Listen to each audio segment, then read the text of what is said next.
som siden de var 6-7 år, har de været nødt til reelt at være forældre for deres forældre og søskende. Børnene forsøger at løse et socialt problem, men hvad er prisen? DR-dokumentar følger de 2 børn og deres problemer med atter at blive børn. Efter mange års tøven beslutter myndighederne at gribe ind og hjælpe børnene. De voksne børn.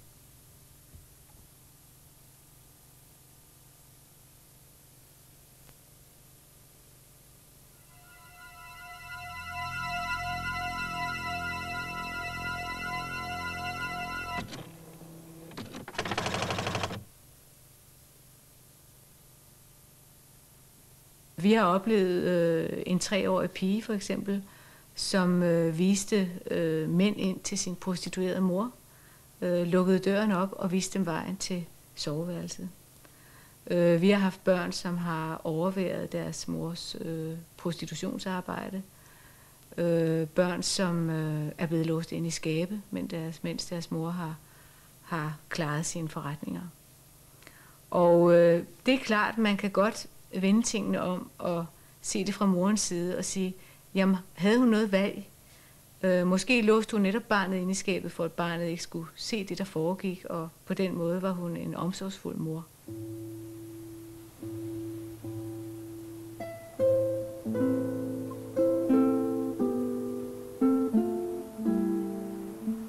Jeg var allerede en lille voksen som 8-årig, og hvor min mor og mig, vi kunne sidde og hygge os med et glas sherry og en cigaret, og sidde og tale voksensnak.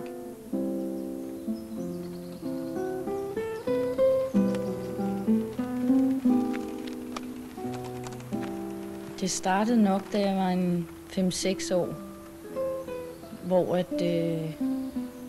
sidst på måneden var der ikke flere penge tilbage, og så var det så, at jeg begyndte at tage penge i hendes frakkelommer eller i hendes taske, og så skulle jeg gemme den. Og så overlevede vi den måned, og så blev det så til sidst et fast ritual. Udadtil så vi ud, som om vi var en ganske almindelig lille familie på mor og barn, der klarede sig. Men min mor, hun blev dårligere og dårligere og fik vrangforestillinger og tvangstanker, så jeg gik selv op på kommunen og fik fat i en socialrådgiver og sagde, at min mor havde det meget dårligt, om jeg så ikke kunne komme på ungdomspension. Og det blev så ordnet. Det var første gang, hvor der virkelig var nogen, der havde lyst at høre på, hvad jeg egentlig havde oplevet.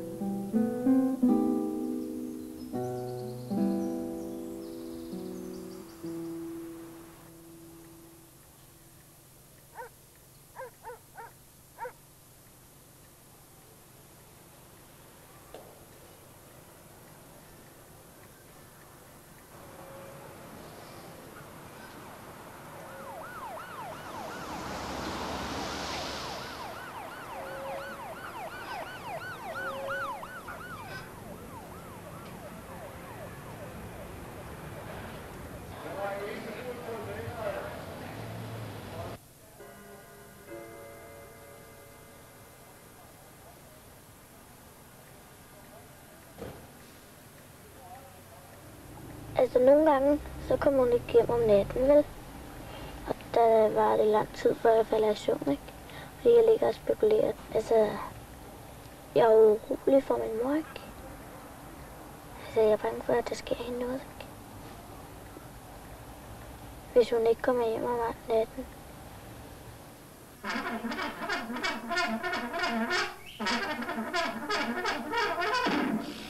Der er middagspause. Vil I se tegningerne? Hvad laver så de to? For 7 år siden kom Kirsten ud af et ægteskab, som var præget af vold og druk. Siden har hun været alene med sine 2 piger, Moni og Kit, som er 12 og 8 år. De seneste 6 år er ansvaret for familien glidet mere og mere over på Moni.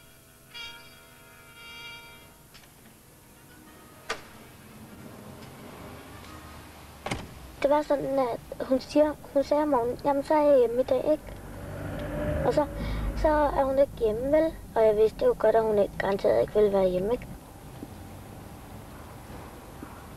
når det var, jeg skulle hjem, så skulle jeg hjem og passe Kit og Gi, og sørge for, at jeg var hjemme, når hun kom, ikke? Jeg skulle sørge for, at hun var i gården, ikke? Og nogle gange gik hun jo ud, ikke? Når jeg skulle rende og lede efter Kit, så var jeg også bange for, at det var børnelokker, der havde taget hende, ikke? Så gik jeg og græd og ledte efter hende. Kit.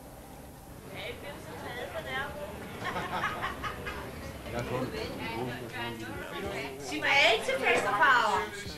Nej. Jo.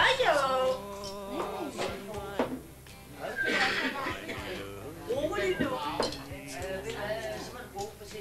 Ja, man kan godt gøre det.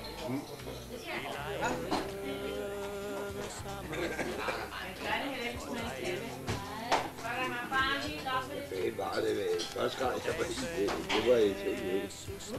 Da de sagde muligt. Det ved jeg klart. Kan jeg få en lille? Jo, kun for helt nede ved 54. Det er vores bygning. Servitrice? Nej. Servitrice? Hun vil bede om en lille en herovre. Hallo, servitrice? Så ringer hun klokken 4, og det er, jeg kommer hjem efter klub, og siger, jamen så kommer jeg hjem.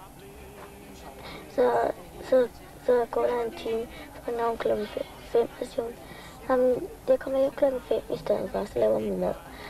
Jamen så går der en time igen, så ringer hun klokken 6, så siger hun, ja. Men så klokken 8, så ringer hun og siger, jamen så må I selv tage med. Jeg kommer ikke hjem alligevel, så må I selv tage med, finde rugbrød frem og sådan noget.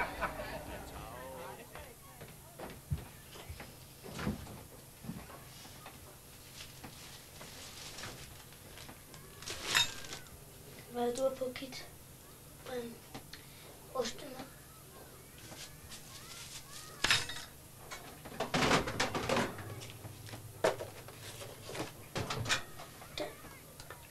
Nej, ost. Hvis jeg havde penge, ikke? Og så vi kun havde rugbrød i køleskabet, så kunne jeg godt købe ind dåsemad nede fra butikken. Men altså det der med, nogle gange tog jeg ikke med, fordi der var altid kun rugbrød i køleskabet, så... Man kan noget selv. Ja.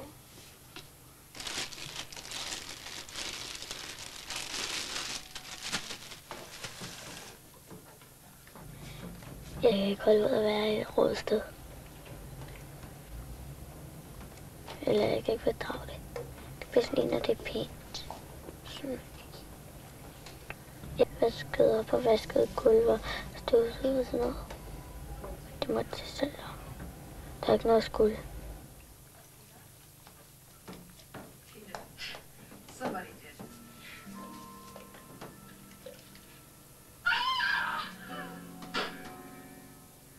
Altså, det bliver bare nødt til alt sammen, ikke?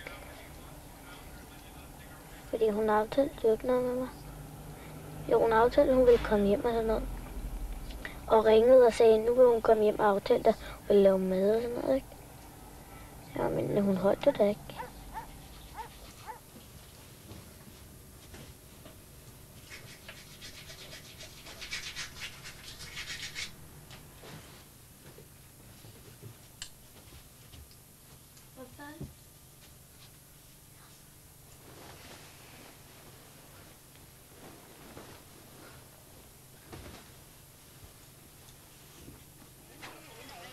Og en vin til dig, Kirsten. Kirsten har i flere år haft jævnlig kontakt med bistandskontoret. Her har man forgæves forsøgt at hjælpe Kirsten med job og uddannelse. Derimod har man ikke beskæftiget sig nævneværdigt med, hvordan Kirstens 2 børn klarede sig. Kun ved en tilfældighed opdager de sociale myndigheder, at den dengang 11-årige Moni i flere år har haft ansvaret for hjemmet og sin lillesøster. I nat kommer moren hjem sammen med en mand. De er højrystede. Moni vågner, bliver bange og løber ned på gaden efter hjælp. Så blev jeg ked af det, ikke? Så løb jeg over til John. Eller over til Eva, eller først banke på ruden der. Hun kom ikke ud og lukkede, for hun så, hun kunne garanteret ikke høre det. Så løb jeg til John, så vækkede jeg ham med dørsprækken. Der, dyt. Og så vågnede han. Fortalte jeg, hvad der var sket. Og det er jo sket mange gange sådan der, ikke? Ja, og så sagde han, du må gå op. Men så tog jeg ikke op. Så sagde han, så må jeg ringe efter politiet. Så ringer han efter politiet, og så kom vi op her. Politiet kontakter de sociale myndigheder, som begynder at undersøge, hvad det er for forhold Moni og Kit lever under. Men inden man når at færdiggøre undersøgelsen, bryder Moni sammen. Så en dag, så sagde jeg til Heidi, min veninde, hvad hedder hun nu, at jeg godt ville sige det. Kunne jeg ikke få mig selv til det. Så ringede jeg og spurgte min mormor. Hvad vil du gerne sige? Skolen, altså, at min mor drak, og jeg måtte passe Kit og gøre det hele selv, ikke?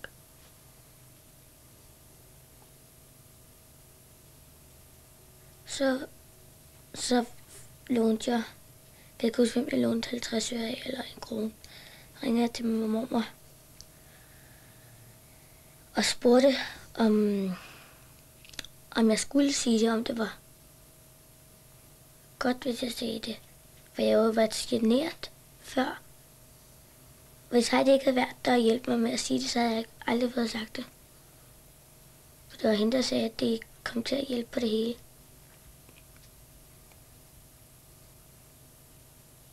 Hvem sagde du det til?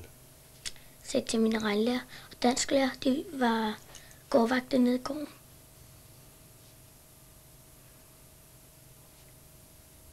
Hvad sagde de så? De sagde, at det her måtte vi få en slut på, eller ende på. For det kunne ikke være rigtigt, at jeg skulle gå og være mor for Kit.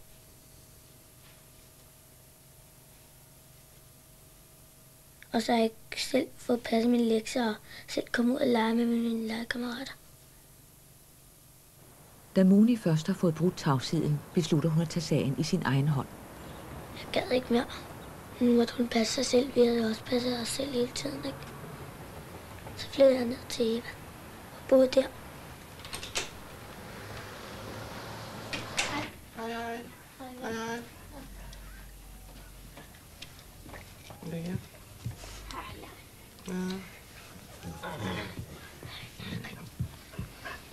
Har ni været? God. Spist? Ja. Hun sad for mad og hjalp mig med lektier. Og jeg ikke skulle passe Kit. Ja. Har vi en lærer? Jag står som en bedstemor eller farmor bakom. Va? Men jag syns det kan bli för mig att ha bägge barnen här. Det kan bli för mig. Så situationen här befinner sig. Men situationen kan vara någon annan om 2 månader. Det vet jag inte. Inte någonting. Men jeg behøver mere hjælp. Hvad er det for noget hjælp, du gerne vil have? Hjælp til at stoppe mor til at drikke. Altså, jeg kan jo ikke gøre det hele, vel?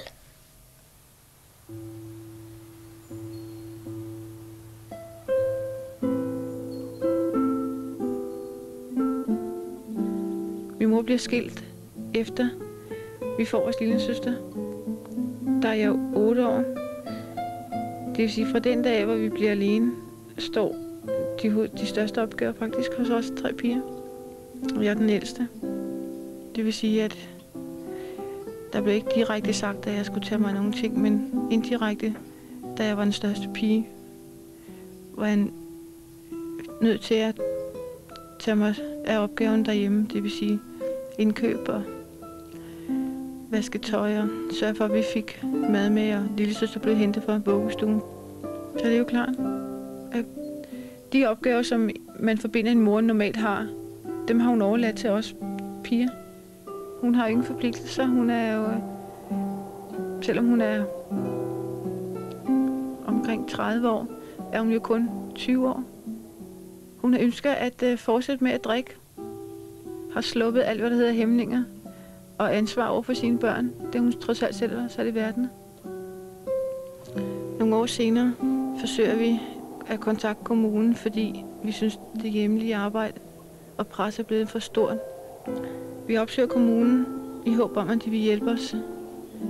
Men de mener ikke, at vi har lidt nogen fysisk overlast. Og beder simpelthen om at tage hjem igen, fordi at institutionerne, der er jo ingen, der har beklaget sig over, at vi har det dårligt. Og der er heller ikke nogen, der tager det som en forandring, at det er små piger på 7 og 8 år, som henter en lille søster på omkring et halvt år.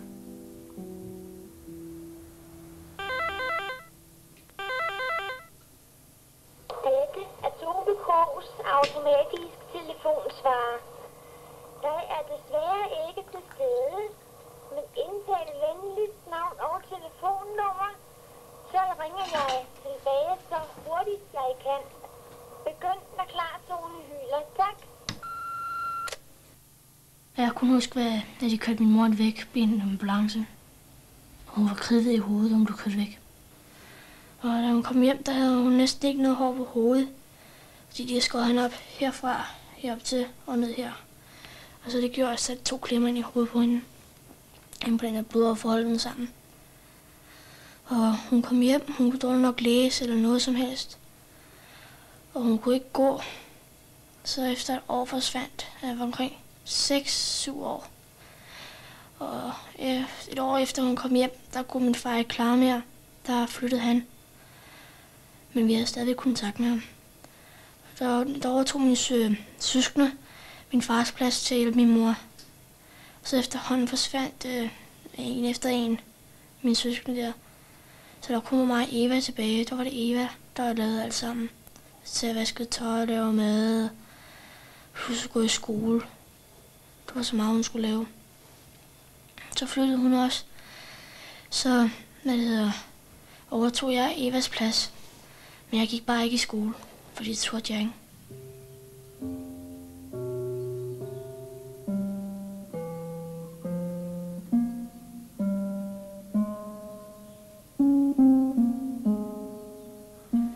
Jeg er født på Amager. Ude i det, der engang hed Rødegården, ikke? Du har altså spurgt.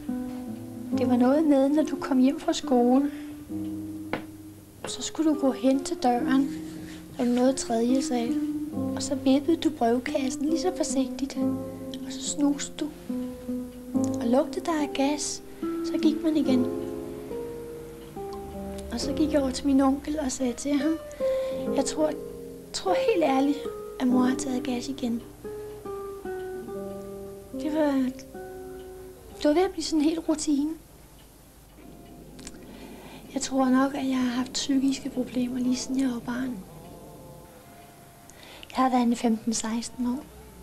Der flyttede jeg hjem til en arbejdskollega, og så gik jeg hen og blev gravid. Så søgte jeg kongebrev om at blive gift.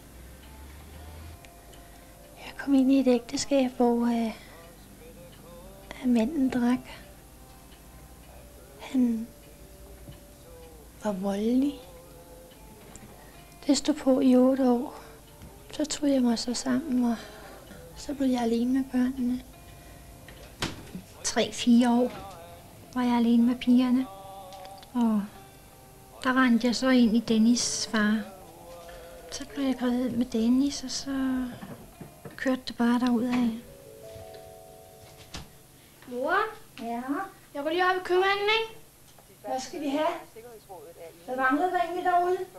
Vi mangler mælk, kaffe, biksemad og en pizza. Jeg smutter, mor. Ja. Så skal jeg nok optage filmen for dig kl. 5. Okay.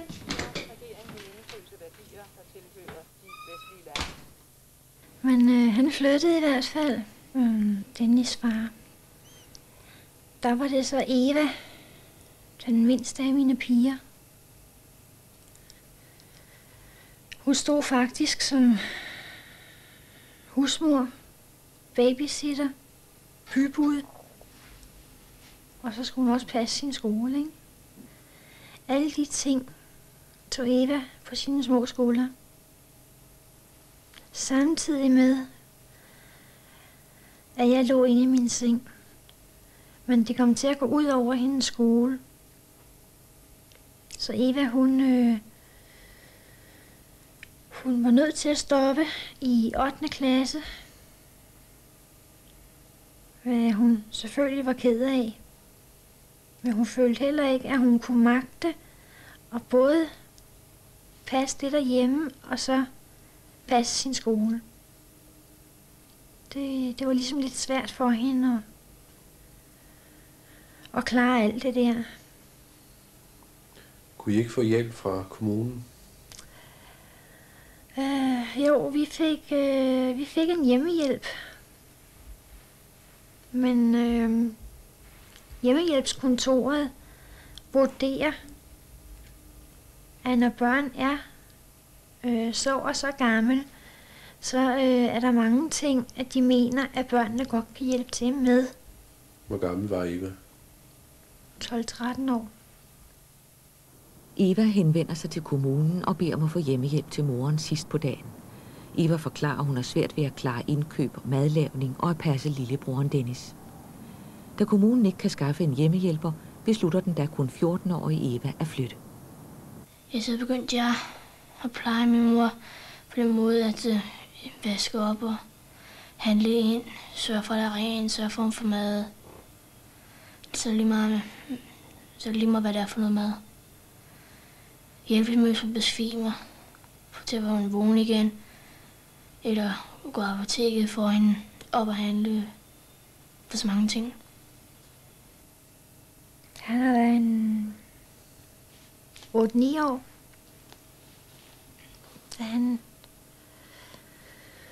da han blev alene med mig og følte, at han skulle have det store ansvar, ikke? Jeg kom ikke i skole. Jeg tror, jeg mangler et år i skolen. Men jeg har fået lov til at gå med op i 7. Det er jeg også meget taknemmelig for. Hvorfor kom du ikke i skole? Jeg turde ikke. Jeg turde ikke at forlade min mor. Så bange var jeg. Jeg sad mange gange inde ved siden af en seng og håbede på, at der ikke ville ske noget. Så blev jeg siddende indtil hun vågnede op. Jeg var bange på, at hun skulle dø. Eller hun skulle komme til at slå hovedet efter den der blod, der sprang op i hovedet på hende. Det kunne godt være, at den ville springe igen. Eller når jeg gik ned og lege, så kom jeg op hver halve time. Bare for at se, om hun havde det godt.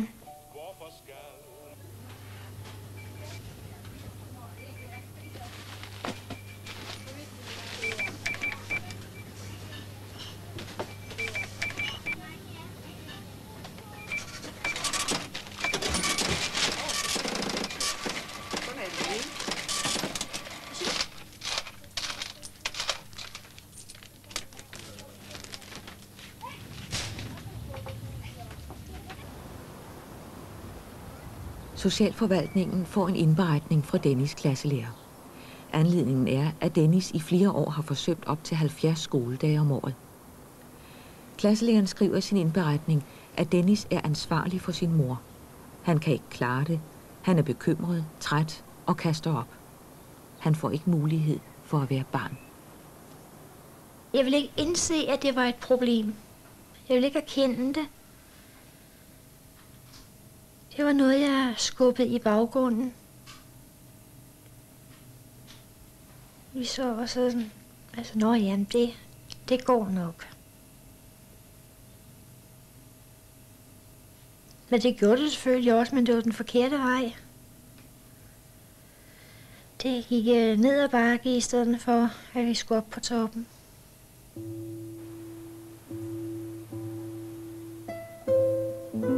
Vores første forsøg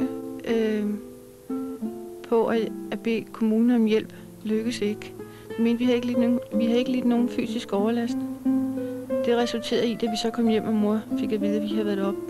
Og så havde hun taget en slev og havde slået os, og den knækkede selvfølgelig, fordi der var 3, der skal have smæk med. Så den knækkede, og det blev hun meget gal over. Men det resultat, hun simpelthen rev os i håret. Det var forfærdeligt. Så prøvede jeg som den ældste af pigerne på 10 år dengang at snakke med de andre, og vi ville forsøge endnu en gang at tage det op. Og vi arrangerede, vi pjekkede fra skole tidlig i morgen og tog det op og sad deroppe og ventede på, at socialrådgiveren kom. Vi viste hende det hår, mor havde reddet af os, de blå mærker, vi havde fået. Men de havde heller ingen rigtig kommentar. De kørte os tilbage til vores mor og fortalte, at det var jo forfærdeligt, at det var sket, men hvad vi så hvad der så skulle stilles op, og mor lovede selvfølgelig, at det bliver aldrig henne mere. Men tingene forandrer sig jo ikke. Da jeg er 12 år, opsøger jeg selv kommunen, fordi mine små søskende tør ikke længere at gå med derop. Og jeg beder om at komme i familiepleje. Også fordi opgaverne jo stadigvæk ikke er blevet mindre, men tværtimod misbruger hun os, trods vi kun er børn. Ikke? Da jeg henvender mig på kommunen, får jeg den besked, da jeg beder om at komme i familiepleje, at jeg er blevet for stor, og det kan desværre ikke lade sig gøre.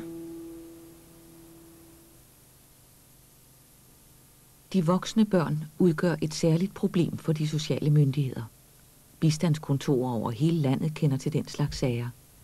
Men ingen ved, hvor mange børn, der reelt bruger deres barndom på at holde sammen på familien og på at få hverdagen til at fungere. Børn, der påtager sig et ansvar over for deres egne forældre, de bliver jo på en måde samfundets hjælpere, fordi de er med til at kamuflere et problem. Og det er farligt. Det er farligt for børnene. Og de bliver afhængige af, at der bliver grebet ind. Hvis ikke de selv viser nogle alvorlige personlige problemer og bliver synlige i børnehave, daginstitution eller i skolen, så vil de fortsætte en alvorlig fejludvikling, og en dag vil det simpelthen vil de blive meget synlige. Og det vil være for sent til at gå ind og ændre deres liv i en retning, der gør, at de kan få en normal personlighedsudvikling. Det er meget alvorligt. Hvad er det, der er specielt ved de voksne børn eller forældrebørn? Hvad er det, der er specielt i forhold til systemet? Altså, min erfaring er, at moren kommer en gang imellem og får sin bistandshjælp. Altså, det er jo ikke engang sikkert, at sagsbehandleren ser moren mere end for eksempel hver 3. måned. Altså det nye system med, at bistandshjælpen går ind på bankkontoen, det er efter min mening forfærdeligt. Fordi der er ikke nogen, der sikrer sig en personlig kontakt. Og hvis ikke man har den personlige kontakt, får man jo ikke chance for at vurdere, om der sker en ændring med den mor. Om der er nogle problemer, hun har, som hun gerne vil fortælle om. Eller som hun kan komme til at fortælle om ved, at den interesserede sagsbehandler spørger lidt til, hvordan hun har det. Hvad med børnene? Ja, børnene er der ikke umiddelbart nogen, der har øje for, før i det øjeblik, der bliver nogle problemer. Og det vil meget tit være, altså de små børn vil det være, måske sundhedsplejersken giver en melding med de ældre børn, som oftest daginstitution eller naboer, forretningsdrivende i kvarteret. Lidt tilfældige. Det kan også være tilfældige forbipasserende på gaden, der oplever et lille barn, der er i en unaturlig situation. Det vil sige, at man kan altså godt opleve, at mødre er det vel typisk, kan være bistandsklienter i flere år, uden der egentlig er nogen, der bekymrer sig om, at der også er børn. Sagtens.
Moni og Kit er på koloni. De sociale myndigheder behøver tid til at finde ud af, hvordan man skal takle familiens problemer. Eva Andersen kan efter 3 måneder ikke længere have Moni og Kit boende. Der er behov for en varig løsning. De skulle gått in för många år sedan. För många år sedan så är det forkert att man kan gå år efter år och bara häva biståndshjälp när man är så ung. Om man inte spör vad är problemet, kan vi lösa problemet, det gör man inte. Man bara fortsätter i samma lallande och trallande. Och det gäller ju många familjer som har det på den måten. Och det är ju barnen det går ut över. Det är barnets tarv det gælder, og det er det går ut over. Hvordan synes du, de sociale myndigheder har klaret det i forhold til børnene? De har absolut inte gått in ju. De har inte gått in.